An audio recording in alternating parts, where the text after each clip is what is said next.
teman-teman, perkenalkan nama saya Sifaudiana dengan NIM akhir 33030230094. Dalam rangka memenuhi tugas UAS Legal Drafting, saya akan buat video mengenai evaluasi peraturan daerah yang kontroversi. Yang akan saya bahas kali ini yaitu mengenai penambangan pasir ilegal di Kabupaten Magelang.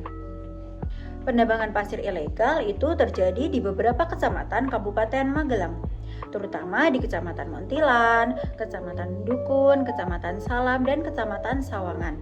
Pemerintah Kabupaten Magelang telah mengatur kegiatan pertambangan tersebut dalam Peraturan Bupati Nomor 26 Tahun 2014 tentang usaha pertambangan pada kawasan Gunung Merapi di Kabupaten Magelang yang menegaskan kewajiban kepemilikan izin serta pembatasan aktivitas di kawasan tertentu.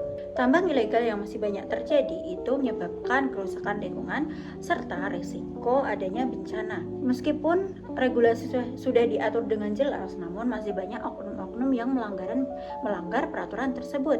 Karena biasanya itu karena faktor ekonomi, kalau tidak ya karena kebiasaan masyarakat tersebut. Hal ini menunjukkan adanya kesenjangan antara aturan hukum dengan kenyataan di lapangan. Tambang pasir ilegal di Kabupaten Magelang juga melanggar pasal 158 Undang-Undang Mineral dan Batubara yang mengancam pelaku itu bisa dihukum hingga 5 tahun dan denda sebesar 100 miliar. Pertama, saya akan bahas dari sisi filosofis. Sumber daya alam pasir itu milik bersama. Negara hanya mengatur supaya manfaatannya itu secara adil dan tidak merusak alam. Namun, masalahnya tambang pasir ilegal itu justru menguntungkan segelintir orang. Namun, dampaknya itu dirasakan oleh semua orang. Lingkungan rusak, sungai dangkal, bahkan bisa memicu banjir dan longsor. Dan juga untuk beberapa petani, penambangan pasir ilegal itu sangat merugikan sekali karena air yang biasanya digunakan untuk perairan itu menjadi sangat keruh dan tercemar sehingga untuk perairan sawah itu menjadi kurang efektif. Jadi secara nilai keadilan ini jelas tidak sesuai. Kedua, dari sisi hukum atau yuridis, di Indonesia menambang tanpa izin itu dilarang dan bisa dipidana. Undang-undang sudah mengatur dengan tegas, bahkan ada ancaman penjara atau denda yang sangat besar. Di daerah seperti Magelang, aturan daerah juga melarang tambang di kawasan rawan bencana. Tapi kenyataannya masih sering terjadi penambangan ilegal di kawasan tersebut. Artinya hukum itu sudah ada, namun penerapannya belum maksimal. Ketiga, dari sisi sosiologis.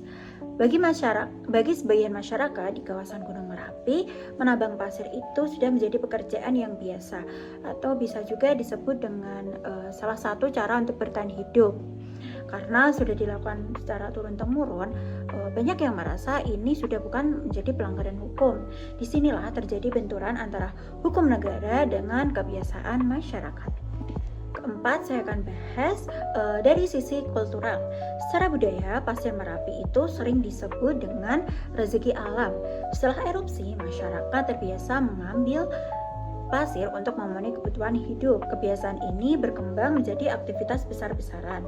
Tapi pola pikirnya masih sama, yaitu memanfaatkan alam tanpa merasa bersalah. Lalu, apa solusinya? Solusinya bukan hanya penindakan. Pemerintah perlu memberikan edukasi hukum, menyediakan tambang rakyat legal, membuka lapangan pekerjaan alternatif. Menegakkan hukum tetap harus tegas, tapi juga adil dan manusiawi, serta harus melibatkan tokoh masyarakat. Jadi kesimpulannya, tambang pasir ilegal bukan cuma soal melanggar hukum, tapi juga soal keadilan, budaya, dan kebutuhan hidup. Penyelesaiannya harus secara menyeluruh, bukan hanya dengan hukuman. Sekian video yang bisa saya buat. Jika ada kurangnya, mohon dimaafkan. Semoga yang sudah saya sampaikan tadi itu bisa bermanfaat. Terima kasih.